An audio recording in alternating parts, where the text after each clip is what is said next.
காப்பாளர்களை அறிமுகப்படுத்துற ஒரு கூட்டம். அப்படின்னு தான் இதை நான் சொல்லணும்.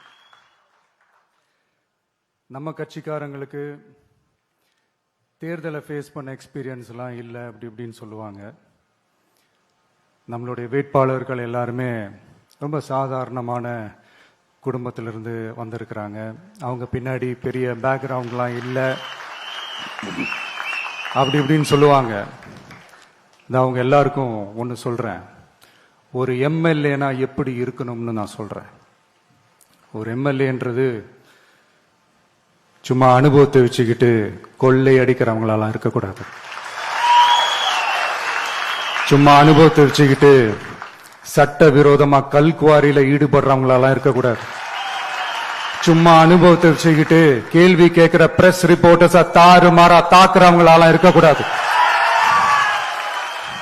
இன்னும் ஓப்பனா சொல்லணும்னா, இந்த திமுகவில் இருந்து வந்த ஒரு எம்எல்ஏ மேல கொள்ளையடிச்ச கேஸ் இருக்குது, போதைப் பொருள் கடத்தல் கேஸ் இருக்குது, திருட்டு கேஸ்லாம் இருக்குது. திருட்டு கேஸ்ல எல்லாம் ஜெயிலுக்கு போயிட்டு வந்தவர் ஒருத்தர் இருக்கிறாரு.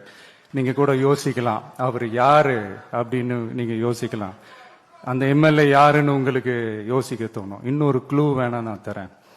அந்த திருட்டு கேஸ்ல உள்ள போயிட்டு வந்தவரை யாருக்கு எதிராக இந்த திமுக தேர்தலில் நிக்க வச்சாங்க தெரியுமா? இன்னைக்கு அவங்க கூட்டணியிலேயே மூச்சுக்கு 300 தடவை முட்டு கொடுக்கிற ஒரு மிகப்பெரிய ஒரு தலைவருக்கு எதிராக. அந்த தலைவரை தோக்கடிக்கணும்னு தான் 1996 அவருக்கு ஆப்போசிட்டா இந்த எம்எல்ஏவை நிக்க வச்சாங்க. மரியாதை நிமித்தமா அந்த தலைவர் பேருங்க நான் சொல்ல வேணாம்னு நினைக்கிறேன். சோ இப்படியெல்லாம் இருக்கிறாங்க எம்எல்ஏஸ், நான் லிஸ்ட் போட்டு சொன்ன மாதிரி. ஆனா எம்எல்ஏஸ்னா சும்மா இல்ல, ஒரு தொகுதிக்கான அந்த மக்களுக்கான எல்லை காப்பாளர்கள். அப்படி இருக்கணும். களத்துல மக்களோட மக்களா நிக்கிற மாதிரி ஆளுங்களை தான் நான் செலக்ட் பண்ணியிருக்கிறேன். நான் எல்லா இடத்துலயும் எல்லா நேரத்திலையும் ஒரே நேரத்துல நான் போய் நிக்க முடியாது இல்லையா? அதனால என் சார்பா என்னோட பிரதிநிதிகளா நானே பார்த்து என்னுடைய வேட்பாளர்களை செலக்ட் பண்ணியிருக்கிறேன். நம்மளுடைய அக்கா, நம்மளுடைய தங்கை, நம்மளுடைய அண்ணா, தம்பி அப்படின்னு சொல்லி நம்மளுடைய வேட்பாளர்களை செலக்ட் பண்ணி இன்னைக்கு உங்க முன்னாடி நான் ஒப்படைக்கிறேன். மக்களே, அவங்களை எம்எல்ஏ ஆக்க வேண்டியது உங்க